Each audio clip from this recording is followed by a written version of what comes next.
Welcome to another episode of HR Gamechangers. I'm Dave, and I'm joined today by organizational culture expert and synthesizer of modern workplace trends, Louisa.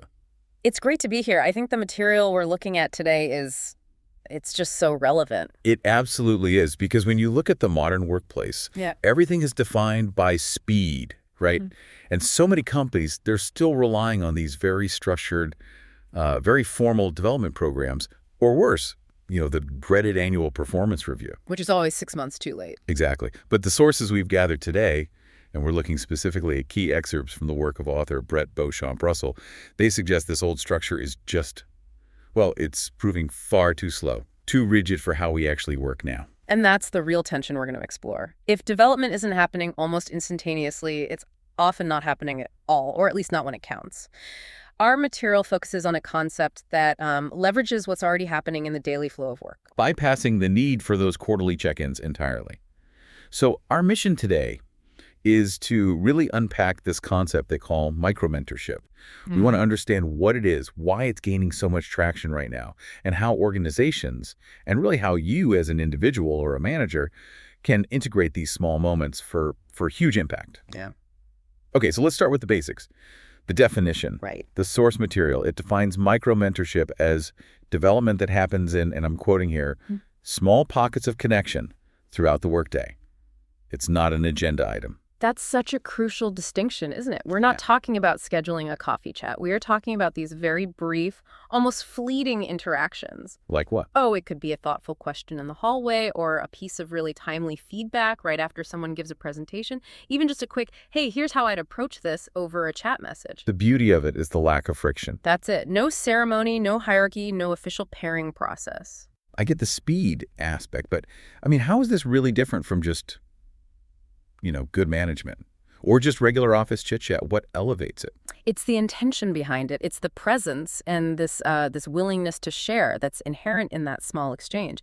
And what's fascinating is why this model is resonating so much today. It aligns perfectly with what employees value now. Short learning cycles. Short learning cycles, real-time guidance, and frankly, an authentic human connection that a lot of those formal programs just can't manufacture. And we see that contrast so sharply. The material points out that participation in those rigid formal mentorships, it's often pretty limited. Is that just because people are busy? I think it's deeper than that. Competing priorities are always a factor, sure. But the real issue is often structural inertia. When you formalize development, you almost create this artificial scarcity of knowledge. Oh, that's interesting. The idea that only certain people at certain times can share wisdom. Exactly. Micro-mentorship just flips that script. And think about the efficiency gain the source highlights. A 2-minute insight can prevent a week-long struggle. Wow. A single thoughtful question can literally redirect an entire project before days of effort are wasted. It's about leveraging these tiny investments of time for just an exponential impact. And if we connect that efficiency to the bigger picture, micro-mentorship fundamentally changes who gets to learn and, maybe more importantly, who gets to teach. This is where it gets really powerful. The material is so explicit that this approach democratizes growth. Learning doesn't just flow from the top down. No, it's peer-to-peer. It's junior to senior even. It flows cross-functionally. Development just becomes accessible, fast, and, natural, not forced. So this is a massive paradigm shift in how we think about qualifications. A huge one. Mentorship is no longer about your seniority or your job title. It's about your lived experience. If anyone on the team has recently tackled a challenge or mastered a new piece of software, they have relevant, timely value to offer right now. And the knowledge of the team becomes more of a fluid network. Not a rigid pipeline. Exactly. So what happens to the culture when you remove that pressure? The pressure to be the official expert or the qualified mentor. It radically strengthens psychological safety. It has to.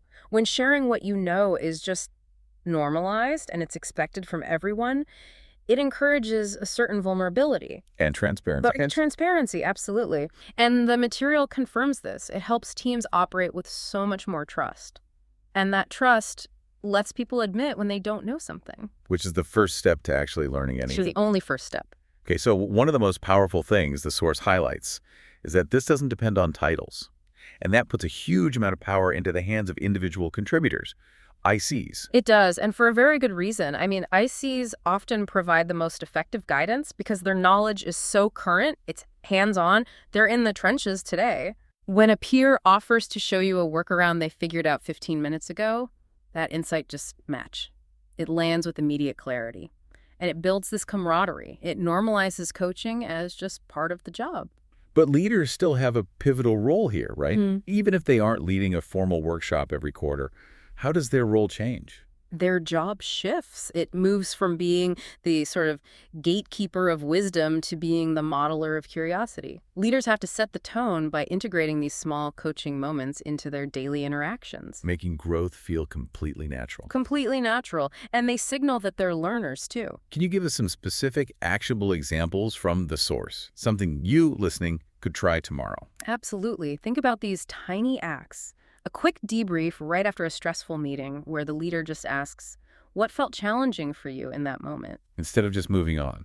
Instead of just moving on. Or instead of making a decision alone, they might ask a junior team member, hey, what's your take on this decision process before they finalize it? It could even be as simple as acknowledging the effort on a task that didn't actually succeed. These small acts, they signal so much more than a scheduled meeting ever could. They signal loudly that career development is supported daily. It's not reserved for some quarterly review.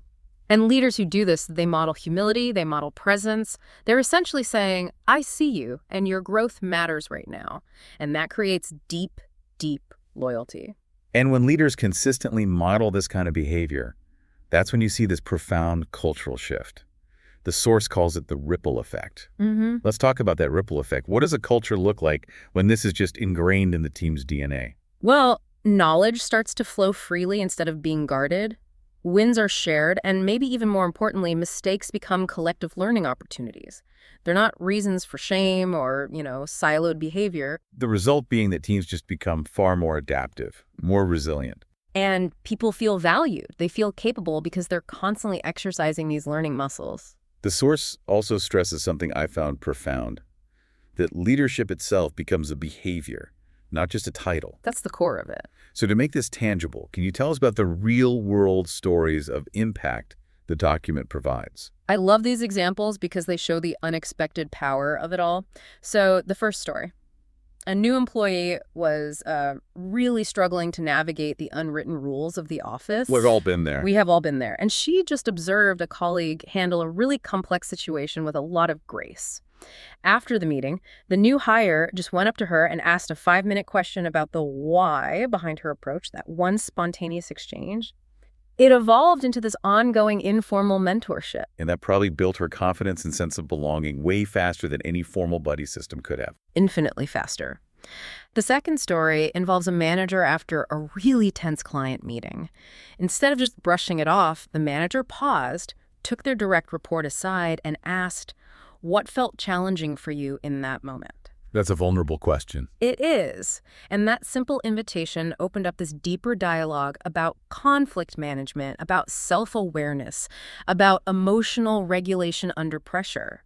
It didn't fix the client problem, but it built this incredible foundation of trust. What stands out to me is the common thread in both of those stories. Mentorship doesn't require a checklist. No. It just begins with a simple act of noticing, and then, caring about the person right in front of you. So for anyone listening who identifies as a learner, you might be feeling inspired, but also maybe a little hesitant, thinking, I'm not senior enough, or I don't really feel qualified to mentor anyone. That professional self-doubt is so common. How does this model address that? It addresses it head on by completely challenging the definition of expertise.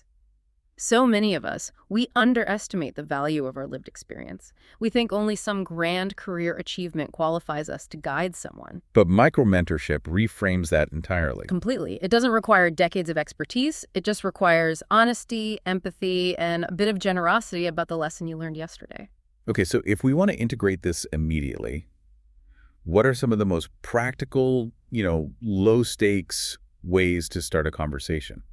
How can you become a micro-mentor without feeling like you're being intrusive? The goal is always to invite a dialogue, never to lecture. So you start small, You share a recent lesson, you offer a quick tip based on something you literally just saw them do, or you just ask a thoughtful, open-ended question about their process. And the material gives us some direct language we can use. It does. It gives us language that keeps it conversational and stops the other person from feeling overwhelmed. So give us some of that language. What can we use Monday morning? Use supportive, collaborative phrasing. So instead of saying, you should do this, you could try, here's what worked for me when I faced that exact challenge. I like that. Or if you see someone seems stuck, you could just offer, or a quick sounding board for your idea. For more complex tasks, you could use very collaborative language, like, would it help if we walked through the first step of this together? That emphasis on we and walking through really maintains that sense of mutuality, doesn't it? It makes it clear this is a collaborative thing, not a top-down instruction. Absolutely. And by engaging that way, you maintain authenticity, you encourage mutual growth, and you keep the interaction from feeling high stakes. It just becomes a moment of simple, effective human connection, and everyone learns. This has really illuminated how agile, how truly human development needs to be in today's environment. Micro-mentorship transforms these everyday interactions into real growth opportunities. It invites everyone, regardless of title, to participate in a culture of shared success. It strengthens trust, organizational agility, and at the end of the day, the human connection that really drives performance. And the source material leaves us with a pretty provocative final thought. It quotes its final sentence. In a world moving faster than ever, these small moments of connection may be the most powerful tool of all. It's such a powerful line. That shift in focus from structure to behavior is genuinely thought-provoking. It is. And it leaves us with a question. If leadership and development and growth are primarily driven by these spontaneous 2-minute interactions of curiosity and sharing, what does this imply about how we should be measuring the true success and, the long-term ROI of all the time we spend in traditional formalized HR structures? That is a question we should all be exploring in our own organizations. Thank you for joining us for this in-depth discussion of the source material. We hope this knowledge helps you navigate your own workplace with renewed intention and connection. Thank you for joining us for another episode of HR Game Changers. Until next time, keep innovating, keep learning, and keep changing the game.